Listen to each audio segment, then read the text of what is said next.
সূর্যপুর গ্রামে একটা বিশাল বটগাছ ছিল, আর সেই বটগাছে রাগিনী নামের এক ডাইনি থাকত। তার বিশাল ঘন লম্বা চুল ছিল, যেটা ও খুব ভালোবাসত। রাগিনী ডাইনি একটু ভীতু ছিল, তাই আজ পর্যন্ত গ্রামে কখনো কোনো মানুষের ক্ষতি করেনি। তাই ও সারাদিন সেই বটগাছেই থাকতো আর নিজের কালো চুল দেখে আনন্দ পেত। একদিন, আজকে তো খুব গরম লাগছে, ঘরের ভেতরে দম বন্ধ হয়ে যাচ্ছে। এক কাজ করি, বাইরে গিয়ে একটু ঘুরে আসি, খুব ঘুমটাও পেয়ে যাবে। বিজয় নিজের ঘর থেকে বেরিয়ে বাইরে ঘুরতে লাগে, আর ঘুরতে ঘুরতে সেই বটগাছের নিচে এসে দাঁড়ায়। গাছের কাছে পৌঁছে দেখে যে গাছের একটা ডাল থেকে একটা ডাইনি উল্টো ঝুলছে, আর তার চুল হাওয়ায় উড়ছে। হে ভগবান, এ আমি কি দেখলাম? গাছের ওপরে ডাইনি! এ যদি আমায় দেখে নেয় তাহলে আজকে তো কাঁচা চিবিয়ে খাবে। ভয়ের চোটে বিজয় মাথায় পা রেখে দৌড়াতে লাগে।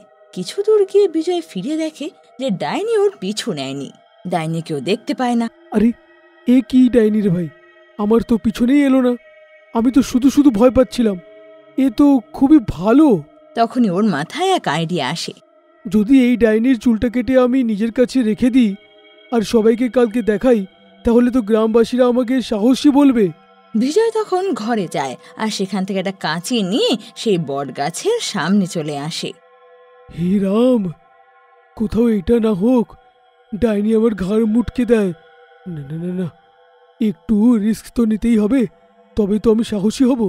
ভূত আমার ভূত পেতনি আমার যে রাম লক্ষণ সাথে আছে। হ্যাঁ বাবা, চুপচাপ গিয়ে চুলটা আমি কেটেই ফেলি। বিজয় ভয়ে ভয়ে ওর কাছে পৌঁছায় আর হাওয়ায় উড়তে থাকা চুল কেটে নেয়। ডাইনির যে চুল কেটে যায়, অমনি ডাইনি গাছ থেকে নেমে আসে আর বিজয়ের হাতে সেই কাটা চুল দেখে জোরে জোরে কাঁদতে লাগে। আমার চুল, তুই কেন কাটলি আমার চুল? কি ক্ষতি করেছিলাম আমি তোর যে তুই আমার চুল কাটলি? তোর কোনো দিন ভালো হবে না। আরে, এ তো অনেক ভীতু ডাইনি।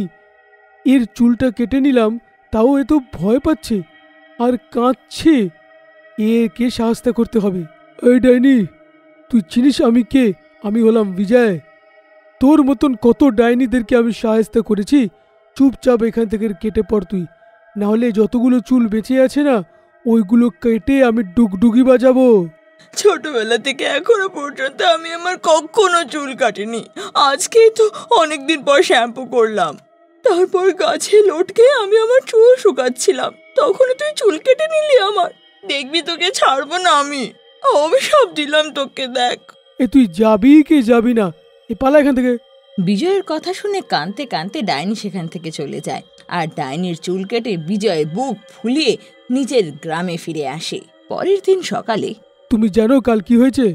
একটা ডাইনির সাথে আমি মোকাবিলা করে এখানে এসেছি। হ্যাঁ, কাল কি হয়েছে জানো? একটা ডাইনির আমি সামনাসামনি দেখলাম, ওর চুলটাকে আমি খেটে দিলাম। কাঁদতে কাঁদতে ওইখান থেকে চলে গেল। আরে, ভয় পেয়ে গেছিল আর কি। তোমার বর ডাইনির সাথে লড়েছে। আরে, যখন ডাইনিকে হারিয়ে দিতে পারে তো সামান্য লোকদেরকে তো চিনে পোটা মেরে ফেলবো আমি। কি বলছো তুমি চিন্টুর বাবা? সত্যি সত্যি ডাইনির চুল কেটে নিয়ে এসেছো? আমি শুনেছিলাম মা বলেছিল ডাইনিদের সমস্ত শক্তি নাকি তার চুলে থাকে। ওর চুল কেটে দিলে নাকি মানুষের গোলাম হয়ে যায়। দাও, চুলটা আমাকে দিয়ে দাও তো, ঘরের বাইরে রাখবো এটাকে। পুরো গ্রাম জানতে পারবে আমার স্বামী কি সাহসী। বিজয়ের বউ তখন ডাইনির সে চুলটাকে নিয়ে ঘরের দরজায় টাঙায়, আর সামনে দিয়ে যাওয়া যে কোনো লোকই দরজার সামনে চুল ঝুলতে দেখে বিজয়ের স্ত্রীকে ডেকে জিজ্ঞেস করতে লাগে, আরে শান্তি, কার চুল কেটে আবার দরজায় ঝোলালি? মাথা ঠাতা ঠিক আছে তো তোদের? আমাদের মাথা তো ঠিকই আছে। সত্যিটা যখন জানতে পারবি তখন দেখবি পায়ের তলা থেকে মাটি সরে গেছে। আচ্ছা, বলো দেখি কার চুল এটা? আরে আমার স্বামী কাল রাত্রে সেই বট গাছে একটা ডাইনিকে ঝুলতে দেখে। তারপর আর কি? আর তো তুমি জানোই আমার স্বামী কত সাহসী। মানুষ হোক, ভূত হোক বা ডাইনি হোক, কাউকে ভয় করে না। বেশ লড়াই করে ডাইনির সাথে উনি। বেচারি শেষমেশ তো কেঁদে কেটে প্রাণ ভিক্ষা চাইলো। উনিও তার চুল কেটে তাকে ক্ষমা করে দিল। কি বলছিস সেটা? তোর স্বামী ডাইনিকে হারিয়ে চুল কেটে এনেছে? দেখতে দেখতে পুরো গ্রামে এই কথা ছড়িয়ে যায়। যে বিজয় এক ডাইনিকে হারিয়ে তার চুল কেটে এনেছে। এত বছর ধরে এই বটগাছে রয়েছি, কিন্তু কখনো কারোর কোনো ক্ষতি করিনি, কিন্তু আজ ও যা করলো আমি কাউকে ছাড়বো না। সেই রাতে ডাইনি বিজয়ের ঘরে যায় আর ওর দরজার সামনে ওর চুল ঝুলে থাকতে দেখে ও খুব রেগে যায়। ডাইনি তখন বিজয়ের ঘরে গিয়ে ওর স্ত্রীর মাথার সব চুল কেটে নেয় আর ওর চুলগুলোকে নিয়েও ওর ঘরের দরজার সামনে টাঙিয়ে দেয়।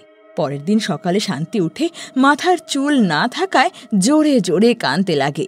হে ভগবান, এ কি পাপের শাস্তি দিলে তুমি আমায়? কি হলো এটা আমার সাথে?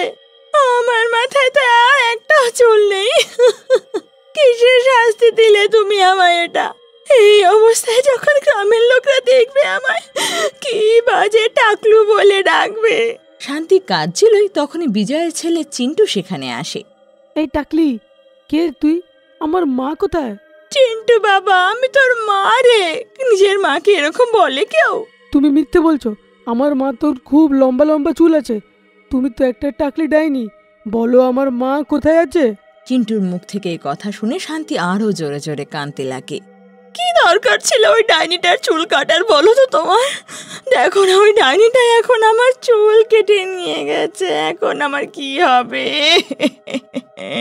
পরের দিন রাতে সবার শোবার পর ডাইনি আবার আসে আর শান্তির প্রতিবেশী কান্তার চুল কেটে শান্তির দরজায় টাঙিয়ে দিয়ে যায়। এ কি হলো গো? যখন শুয়েছিলাম আমার মাথায় কি ঘন চুল ছিল, এই এক রাতে আমার মাথার চুল সব কোথায় গেল? কান্তা ঘর থেকে বেরোয় তো দেখে যে পাশের বাড়ি শান্তির ঘরের দরজার সামনে ওর চুল টেঙে রয়েছে। শান্তি, বের কর ওই বিজয়কে। আমি দেখি ওর সাহস কি করে হলো আমার চুল কেটে নিজের দরজায় টাঙানোর। আপনার চুল আমি কেনই বা কাটবো? ও সব ডাইনি করে বেড়াচ্ছে। আমার বউ শান্তিকে জিজ্ঞেস করো, কালকেও রাতেও চুল কেটে দিয়েছে। বিজয়ের কথা শুনে কান্তাও কাঁদতে কাঁদতে বাড়ি ফিরে আসে। এখন তো প্রায় রোজই গ্রামের কোনো না কোনো মহিলার চুল কেটে শান্তির ঘরের দরজায় টাঙিয়ে দিয়ে যেত। গ্রামে এখন সেই চুলকাটা ডাইনির ভয় ছড়িয়ে যায়। চুলকাটা ডাইনির ভয়ে এতটাই বেড়ে যায় যে সবাইকে মিলে গ্রাম প্রধানের কাছে তার অর্জি নিয়ে যেতে হয়। হঠাৎ করে কি বা হয়ে গেল? ডাইনি সবার চুল কেটে নিয়ে পালাচ্ছে। আমরা ডাইনির কি বা ক্ষতি করেছি? আমি বলছি প্রধান মশাই, এই যে বেশি কথা বলা বিজয়টা আছে না, এরই কারণে হয়েছে। সে ডাইনি চুলটাকে তো আবার নিজের দরজায় টাঙিয়েছিল। ব্যাস, তারপর থেকে ডাইনি সবার এক এক করে চুল কেটে ওর দরজায় টাঙায়। আমি তো বলছি বিজয়টাকে গ্রাম থেকে বের করে দাও, দেখবে ডাইনিটাও চলে গেছে এখান থেকে। গ্রাম থেকে বাইরে বার করলে কিচ্ছু হবে না। প্রধান মশাই, এই ডাইনিকে আসলে উস্কেছে। চলুন, একে আমরা ডাইনির কাছে গিয়ে ছেড়ে দিয়ে আসি। এ তো খুব বাহুবলী হয়, তাই না? যাবে ডাইনির সাথে মোকাবিলা করবে, দেখবে কত ধানে কত চাল। দেখো বিজয়, তুমি খুবই ভুল কাজ করেছো। তোমার এই কাজটা করা একদম অন্যায় হয়েছে। ডাইনিটা তো খুবই ভালো, গ্রামে কারুর কোনো ক্ষতি করেনি, কিন্তু তুমি ওকে উস্কে ওকে রাগিয়ে দিয়েছো। হ্যাঁ, গ্রামের ছেলেমেয়েরা তো বেরোতেই পারছে না, বিয়ে হচ্ছে না, কারণ নেড়াদের কেউ বিয়ে করবে না। ওর কাছে গিয়ে ক্ষমা চাও, নাহলে বার করে দেব। গ্রামবাসীদের কথা শুনে সেই রাতেই বিজয় সেই ডাইনির কাছে যায়। ডাইনি বোন, আমি জানি তুমি এই গাছের উপরেই থাকো। শোনো, আমি তোমার কাছে ক্ষমা চাইছি, আমাকে তুমি ক্ষমা করে দাও। বিজয়ের আওয়াজ শুনে সেই ডাইনি নেমে আসে। সেদিন তো বেশ বড় বড় কথা বলছিলি, আজ ক্ষমা চাইতে এসেছিস? কোনো ক্ষমা নেই তোর। এত দুঃখ জীবনে আমার মৃত্যুতেও হয়নি, যেটা আমার চুল কাটার পর হয়েছে। তোর ক্ষমা চাই, তাই তো? ঠিক আছে, দেব তোকে ক্ষমা। বল, আমার কাটা চুল কিভাবে তুই আবার মাথায় লাগিয়ে দিবি আমার? যতদিনে আমার মাথায় চুল ফিরে না আসবে ততদিন এই গ্রামের প্রত্যেকের চুল কাটবো আমি। বিজয় আর কোনো বুদ্ধি খুঁজে পাচ্ছিল না। কি করি? এখানে তো অনেকই বিপদ, কি করে ওকে রাজি করাবো? তখনই বিজয়ের আরেক বুদ্ধি খাটে আর পরের দিনে এক ঝোলা নিয়ে সেখানে আসে। ডাইনি, কথা দাও, যদি তোমার চুলটা আমি ফিরিয়ে দিই তাহলে কাউকে বিরক্ত করবে না। হ্যাঁ, করবো না, দে আমার চুল লাগিয়ে দে। বিজয় তখন একটা লম্বা চুলের উইগ ডাইনির মাথায় বসিয়ে দেয়। আরে বাহ, এই চুল তো আমার লম্বা চুলের থেকেও বেশি ভালো। ডাইনির বিজয়ের সেই উইগ খুব পছন্দ হয় আর সেদিনের পর থেকে ডাইনি গ্রামের লোকদের টাকলা করা বন্ধ করে দেয়।